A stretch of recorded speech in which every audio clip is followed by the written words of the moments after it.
Friendships are easily made in a crowded theater, and when two older boys struck up a conversation and moved next to them, they were secretly pleased. Let's all go to the movies. Let's all go to the movies. Let's all go to the movies for Mr. Patrolachatopoulos' movie review show. Hello! For today's movie review, we're doing 2 educational films. That's why I'm in front of a school. The first one is called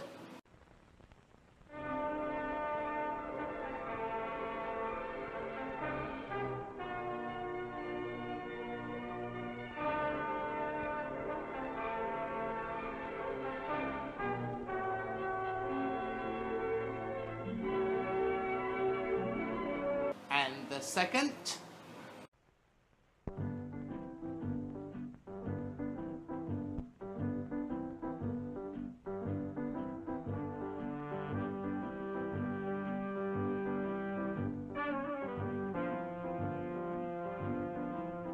Inglewood must really care about their children and community. Let's see what we can learn today. I'm Lieutenant Williams, a police officer attached to the Juvenile Division. I'm on my way to Monroe Junior High School to talk to a group of young people. Hello, Lieutenant. You seem like a fine, outstanding man. Surely you would never feed us bad information. Let's take the case of Jimmy Barnes.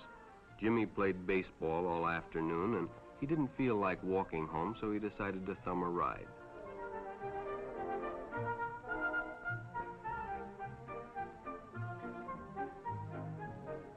Ooh, nice jaunty music. Nothing to be alarmed with here.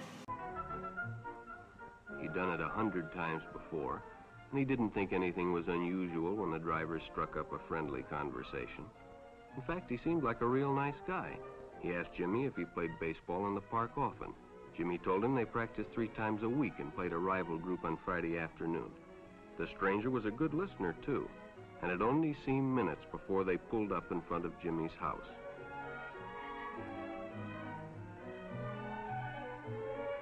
When Jimmy got out, the stranger gave him a friendly pat. Jack Nicholson?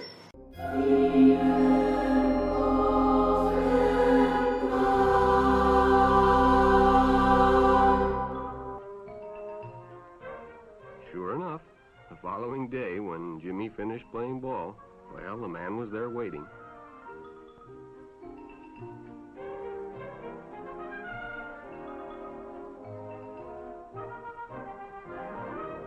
That's not weird. No. They stopped at a drive-in, and the stranger treated him to a Coke. During their conversation, he told several off-color jokes, but Jimmy had heard others before, and, well, it made him feel big to so easily win the confidence of an older person. Off-color jokes.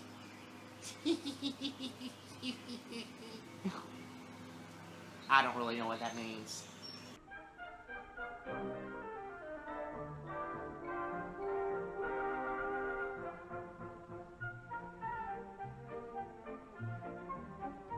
I totally don't get the music. Ain't I supposed to be being aware of something? I'm not feeling it. The following Saturday, they went fishing together. By now, they were using first names. Ralph said it was more friendly.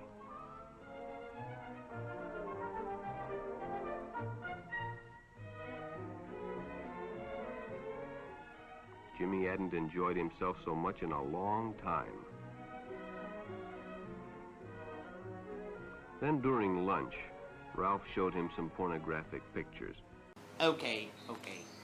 Now I'm feeling it. Little uneasy now. Jimmy knew he shouldn't be interested, but, well, he was curious. What Jimmy didn't know was that Ralph was sick.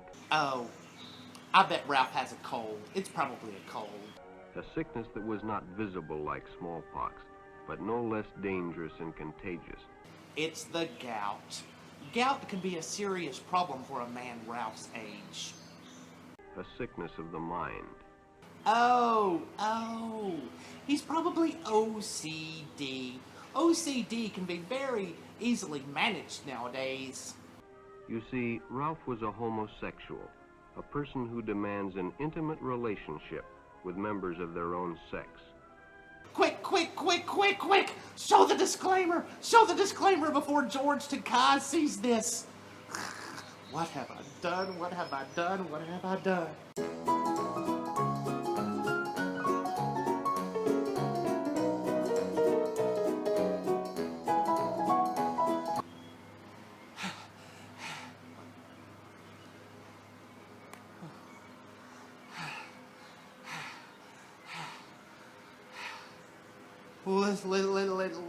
Let's just go to the next film.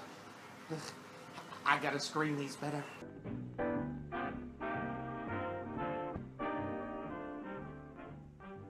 I'm Norma Neufner, policewoman, attached to the juvenile division. That is not a woman. Yes, I said it. You were thinking it. Anyway, she's probably dead by now and she'll never know I said it. Everything's okay. I'm on a call from a very worried mother whose daughter is missing. Her daughter's name is Judy Miller.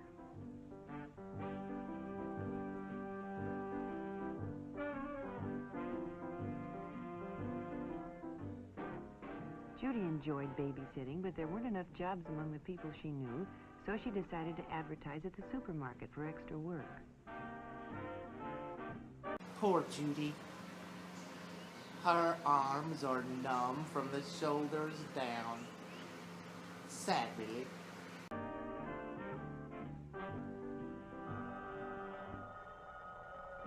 Late the following afternoon, the phone rang, and Judy was offered a job for that evening. The man told her he and his wife were going out to dinner and that their regular could he pick her up in 15 minutes. Judy's mother hadn't returned when it was time to go, so she left a message by the telephone. Sure. No danger here. Go right ahead.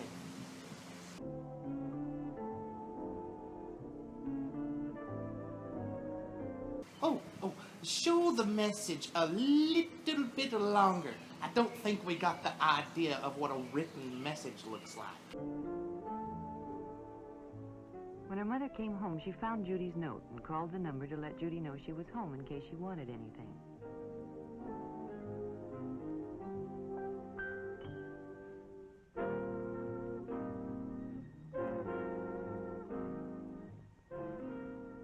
A woman answered, but she didn't know anything about Judy and told Mrs. Miller she must have the wrong number.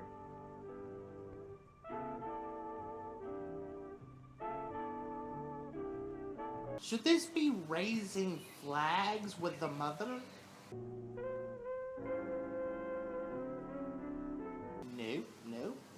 No flags, no worries. My daughter is gone with a stranger and left no contact information. Ooh, what's in this magazine? Let's read it.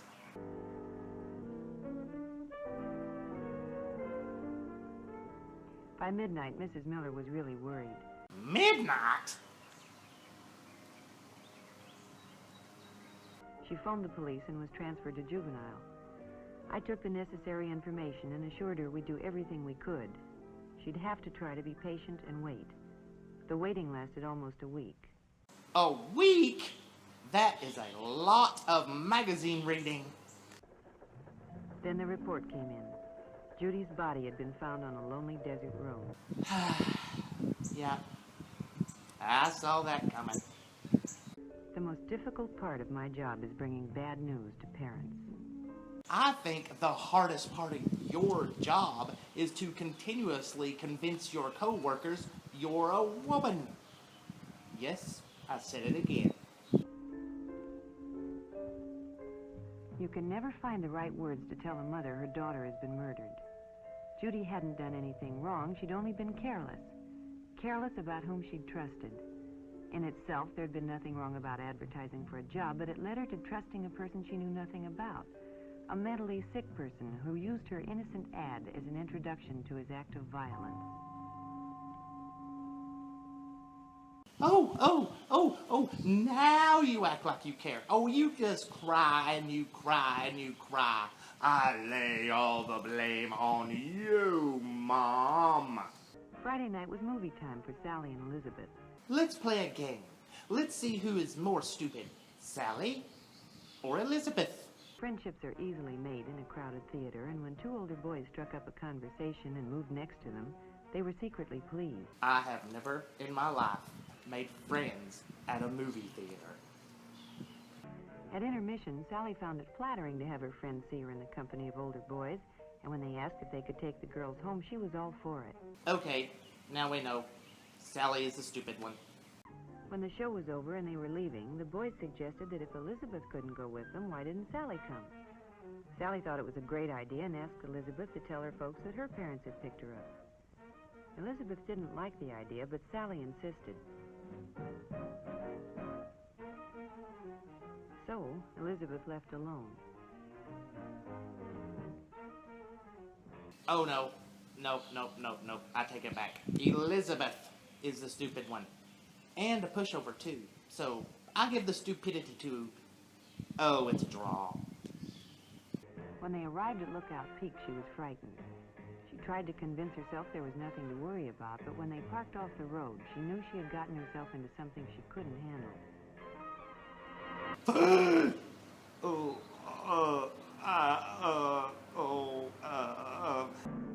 Sally had been found, dazedly walking down the road from Lookout Peak.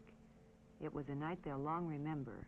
In fact, Sally may never be able to forget it. Elizabeth, I blame you. I hope you grow up to be a meth-addicted prostitute because of your guilt. Was that too harsh? Often seemingly innocent places can turn out to be just where wrong associations are made. Mary met Robert at just such a place. Robert frequented the malt shop in his spare time, which was considerable, as he'd finished high school and didn't work. Here he sought out the company of younger teenagers because he wasn't accepted by those of his own age group. Mary and her girlfriend could always be found at the malt shop after school.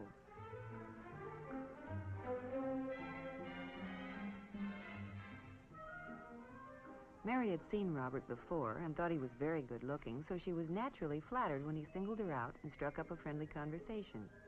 He was fun to talk to, and they discussed everything from cars to movie stars. When he offered her a ride home, she was only too happy to accept. What the heck was going on in Inglewood in the 1950s? Den of iniquity. Mary knew things were getting out of hand because Bob became more and more demanding. But not wishing to lose his friendship or the prestige she enjoyed from her friends for having an older boyfriend, she complied with his desire. Oh, good idea. Give it all away for popularity. Then Mary found she was in trouble and had to tell her parents. But now it was too late for advice, and Mary had to be taken out of school and placed under the guidance of juvenile authorities. What? They sent her to juvies because she was preggers? Nazis! Trying to move too quickly into a world of grown-ups with a young person's faith often caused heartache and disaster. Okay. I'm so depressed.